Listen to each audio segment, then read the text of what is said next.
Pourquoi nous prions? Qu'est-ce que nous attendons de la prière? Que représente Dieu pour nous en tant que destinataire de notre prière? Une personne plus ou moins lointaine qui écouterait notre prière. D'une oreille distante, un magicien qui résoudrait ou pas la multiplicité des problèmes que nous rencontrons. Un Père bienveillant qui se réjouit de notre cœur à cœur avec lui et qui tient notre vie avec une grande délicatesse dans ses mains. À chacun de répondre à la question.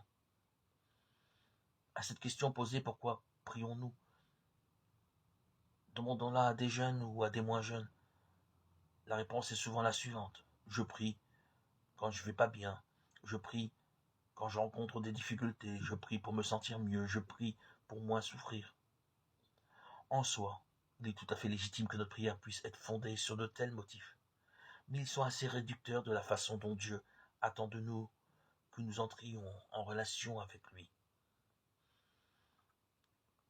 Alors, purifions notre motivation profonde quand nous y mettons le cœur à l'ouvrage, en dépassant l'image que nous pourrions avoir de façon consciente ou moins consciente d'un Dieu duquel nous exigerions parfois qu'il réponde de façon automatique à nos demandes. La prière de demande est belle et voulue par Dieu lui-même.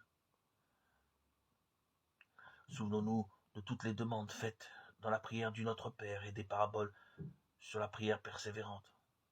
Mais elle doit s'inscrire dans une relation d'amitié plus large avec le Seigneur, dans un cœur à cœur généreux et confiant, en étant convaincu que toutes nos prières sont accueillies, écoutées par notre Père du ciel, même si sa façon de nous exaucer peut parfois nous dérouter. Tout concourt au bien de ceux qui cherchent Dieu.